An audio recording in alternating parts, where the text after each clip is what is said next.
door to the Cuddy cabin and immediately gets shot twice by an unknown assailant. The victim has been identified as 42-year-old Benjamin Case of Lincoln. Police have not yet released a description of the suspect or the vehicle he was in, as they are waiting to conduct more witness interviews. The assailant's male. A struggle ensued with a couple of the people on the boat. And most of them jumped into the water to get out of the way of danger, and then the suspect left the area northbound on this road. The sheriff said nobody else on the boat was injured and no other shots were fired. The investigation is being conducted by the Lancaster County Sheriff's Office and the Lincoln Police Department in a joint crime unit. They will continue processing the scene, the boat, and the victim's car. No arrests have been made at this time, but the lake is still open for visitors. It seems like the suspect knew where he was going, went right to that boat, so that would tend to believe that he knew where he was going. Investigators are gathering any video from the area. For anybody that might have any information regarding this situation, to either call our office at 402-441-6500 or Crime Stoppers at 402-475-3600. We'd appreciate any information that folks might have about this situation.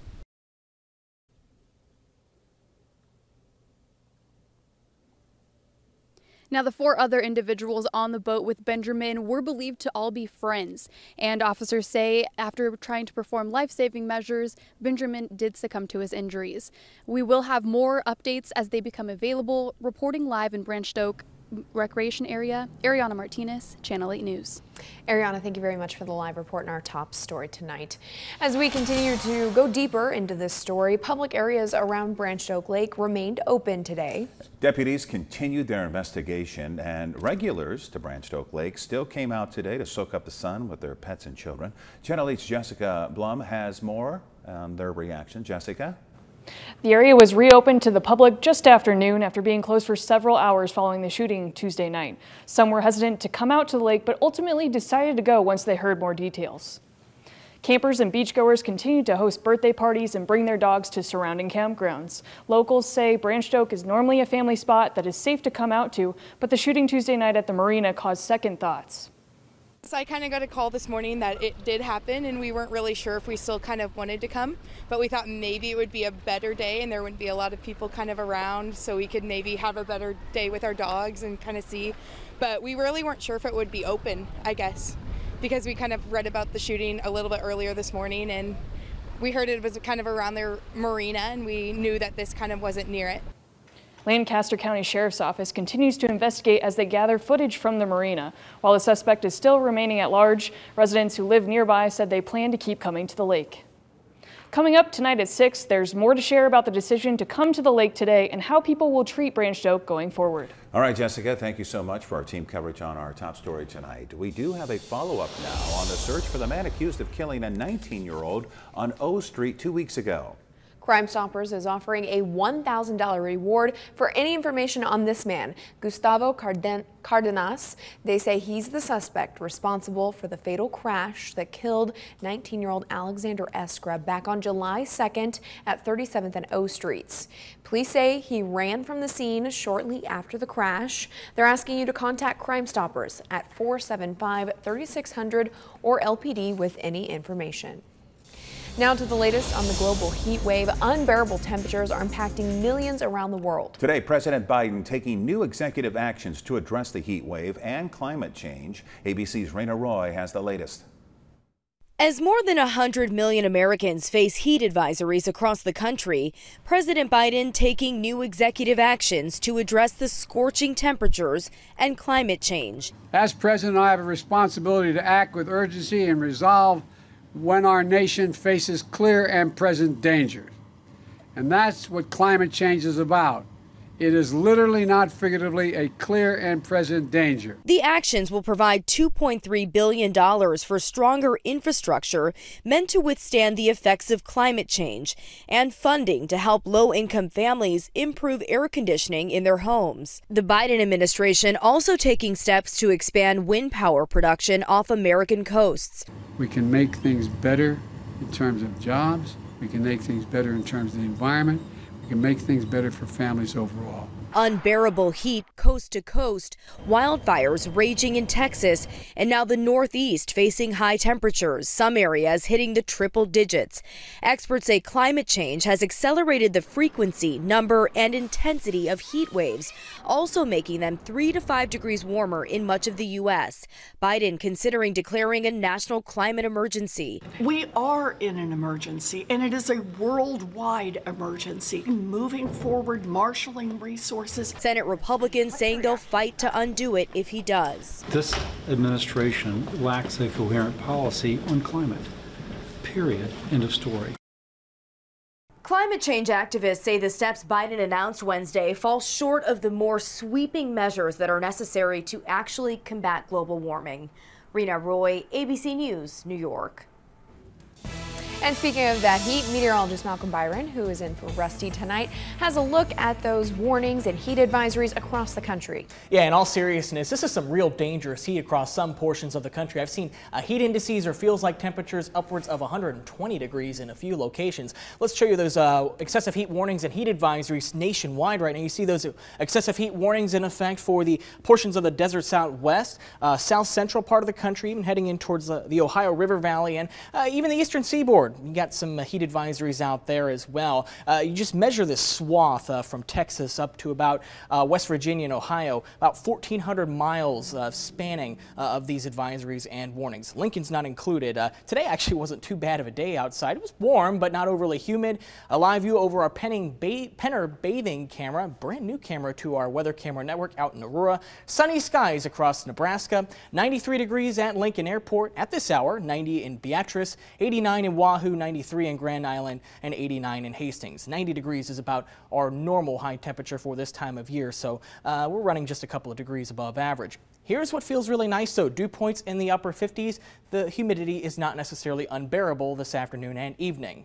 For the rest of this evening, sunny skies, 92 degrees by 6 o'clock, 87 by 8, and 79 degrees by 10 o'clock. We are cranking up the heat, however, going into the weekend. Eventually, we'll see some of that more dangerous heat. We'll time that out in just a few minutes. All right, we'll talk to you soon, Malcolm. Thank you. The Nebraska Pork Expo was held today at the Convention Center in York. This is the second Pork Expo held here in Nebraska.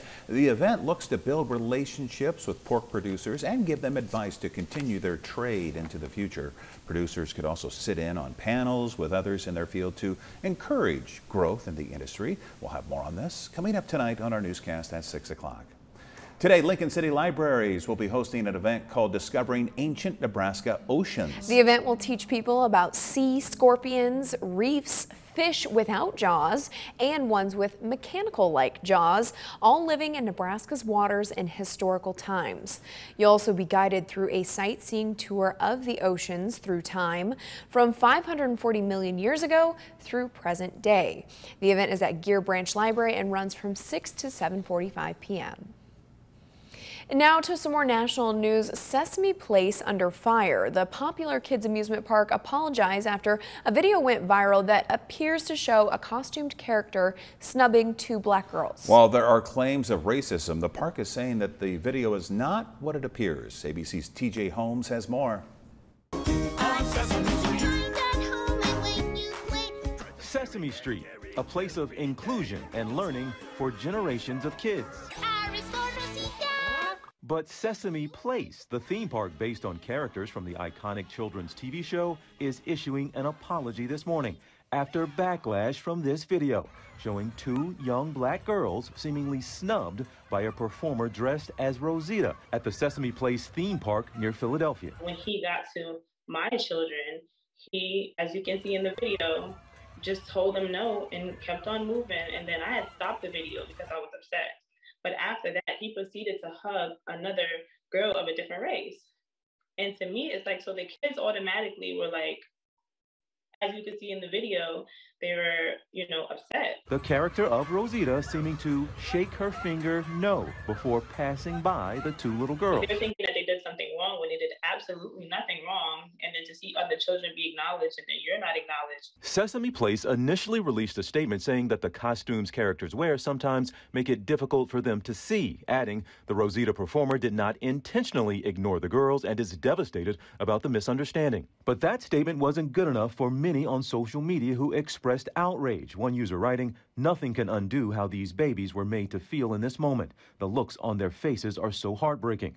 Singer Kelly Rowland helped draw attention to the issue, speaking about the video on her Instagram. And did you see that baby's face at the end, the little one with the pink on? She deserves an explanation. Now, other parents are sharing their own videos that they say show similar instances of their children being treated rudely compared to others, all seeming to show similar bias by characters at the park. These are innocent children, and the job of the character is to bring joy to the kids and to, acknowledge them. And I'm kind of happy that it went viral because now it brings light to a situation that we shouldn't have anyway. As a result, Sesame Place has issued a second statement saying that they are committed to making this right, adding they will conduct training for our employees so they better understand, recognize, and deliver an inclusive, equitable, and entertaining experience for our guests. And coming up, it's where sports and entertainment collide. The ESPYs are right here on Channel 8 tonight. We'll have those details after the break.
Now to the 2022 ESPYs. The biggest award show in sports recognizes individual and team achievement. This year, NBA superstar Steph Curry is hosting right here on Channel 8. ABC's Morgan Norwood has more from Hollywood.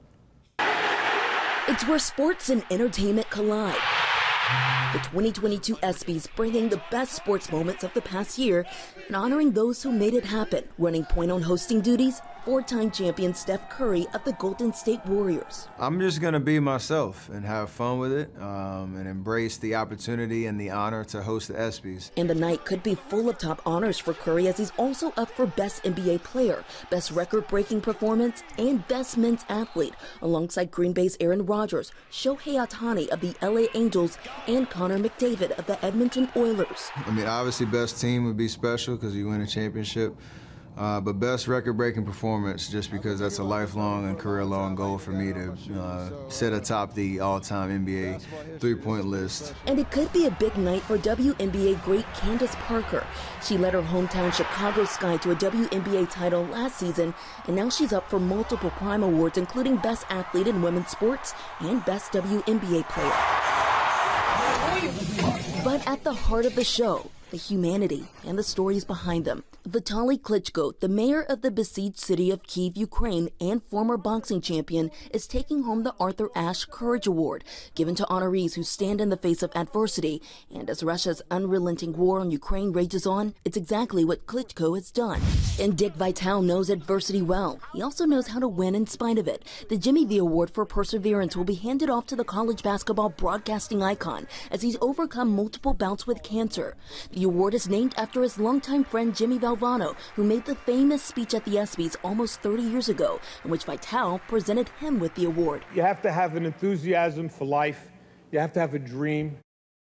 And helping present these awards, some of Hollywood's biggest and brightest, including Sierra, John Hamm, the list goes on. Of course, you can watch the 2022 ESPYs right here on ABC. I'm Morgan Norwood, ABC News, Hollywood. Now, your Storm Alert Team forecast with meteorologist Malcolm Byron. So some parts of the country, yeah, they've got some intense heat. Check out Cape Girardeau, Missouri. 123 degrees for a heat index. That's when you factor in the humidity, what it feels like outside. Whew, yikes. Little Rock, 108, 97 in Oklahoma City. So a giant swath of the country with some real intense heat at the moment. But fortunately, our heat indices are riding in the lower 90s in southeast Nebraska, 92 in Lincoln. And remember this number because I'm going to show you the air temperatures right now. The air temperatures are actually warmer than the feels like temperature because the humidity is low enough to where when you sweat, it'll evaporate and cool your body off to where it actually feels just slightly cooler than the air temperature. So I guess that heat index is only really valid unless you're sweating. 90 in Beatrice at this hour, 89 in Wahoo, 93 in Grand Island, 88 in Kearney, 89 in Hastings, 90 degrees the current air temperature in Aurora. This is right around normal for this time of year. Here's a live look over our Southeast Community College camera facing off towards the east. Yeah, lots of sunshine. Don't see any clouds per this view. Satellite imagery, yeah, you're hard pressed to see much in the way of cloud cover either. Notice winds out of the north. Off towards the west, we've got an area of high pressure stationed over the southwestern parts of the state. Flow is clockwise around these areas of high pressure. So on the western side of this, winds are out of the south, and eventually we are going to see our winds shift out of the south as early as tonight. So we'll pick up Stormcast at 6 o'clock this evening. You see those northerly winds, but then high pressure scoots off towards the east actually kind of quickly. 11 o'clock tonight, we could already be talking about winds out of the south. Clear skies overnight and into Thursday morning. Not really talking about much in the way of rainfall, and we keep mostly clear skies going into tomorrow afternoon. Tomorrow evening, we will be watching some thunderstorm activity developing off towards the west. I'm thinking shower activity is mainly going to be a concern for western Nebraska. Now, it's going to try to make an eastward run. Can't rule them out for the Tri-Cities tomorrow evening. These will be very isolated in scope. In fact, I think this version of Stormcast may be a little bit over-optimistic about the coverage of these showers. Heading east, these storms start to fall apart. So I'm thinking Lincoln has got a chance to get through tomorrow night completely dry. So it's a very, very small rain chance. I am mainly west for tomorrow evening. So for tonight, 66 degrees, clear skies. This is right around normal for this time of year. Average low is right around 67 degrees in the capital city. A calm overnight stretch with winds on the lighter side. For Thursday, 96 degrees, mostly sunny skies. It's a warmer afternoon. So far, we've only topped out at 93 degrees at Lincoln Airport today. Yeah, a couple degrees warmer tomorrow. East and northeasterly winds 5 to 15 miles per hour. Temperatures looking ahead, you'll see we start to warm up on Friday just a little bit more, 97 degrees, maybe eclipsing the 100-degree mark on Saturday. That looks like it's going to be our hottest day in the state of Nebraska. But then on Sunday, temperatures start to drop. We've got more rain chances, and yeah, after 101, that 87 degrees will feel quite nice. So we'll show you our 10-day outlook. We've got several small chances for rainfall, again, including tomorrow night. An isolated storm is not out of the question late, but mainly off towards the west. Isolated storm chances on Friday and Saturday. Again, not a guarantee for rainfall. You just may have to dodge a couple of these depending on where you are. Hottest air on Saturday, and then that dip in temperatures on Sunday, 87 degrees there. And we keep 80s in the forecast for the rest of the 10-day outlook. So yeah, that'll be something to look forward to. Some rain chances perhaps on Monday, Tuesday, and Wednesday of next week. As of now, keeping things dry into Thursday and Friday of next week. You know, Malcolm, I was driving around a little bit here in the city today, noticing quite a few lawns turning brown, which, you know, doesn't surprise me. Lack of rain when it's this hot and the sun beating down on it, right? Right, it'll evaporate quite a bit of water out of the soil, and if we're looking for next best chance for rain, maybe Monday or Tuesday, but it's going to be a dry and hot stretch. All right, thank you very much, Malcolm. Hey, another positive day on Wall Street at least. The Dow gaining 48 points. NASDAQ is up 184.5. Here are your numbers. You're watching Channel 8, Nebraska's trusted news source.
Finally tonight, Key West police responded to an unusual call Monday night after a number of baby turtles wandered into a restaurant, according to a post on the department's Twitter page. The babies hatched on the beach at the Pier House Resort and Spa. Then, instead of wandering towards the water, they started trekking across the wooden decking of the resort's restaurant, which was closed.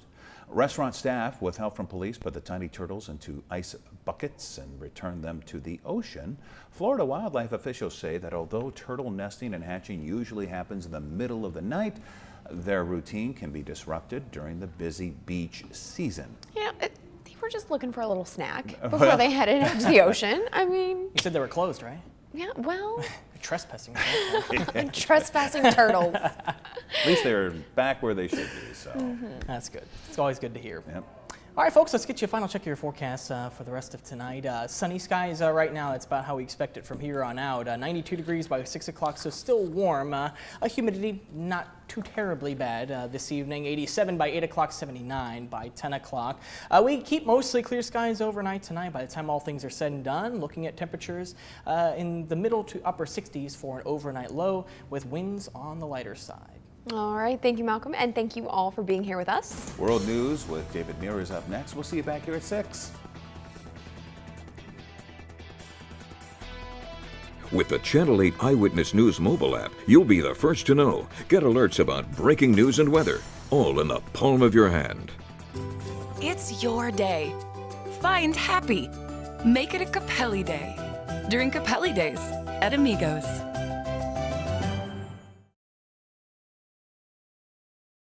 Closed captioning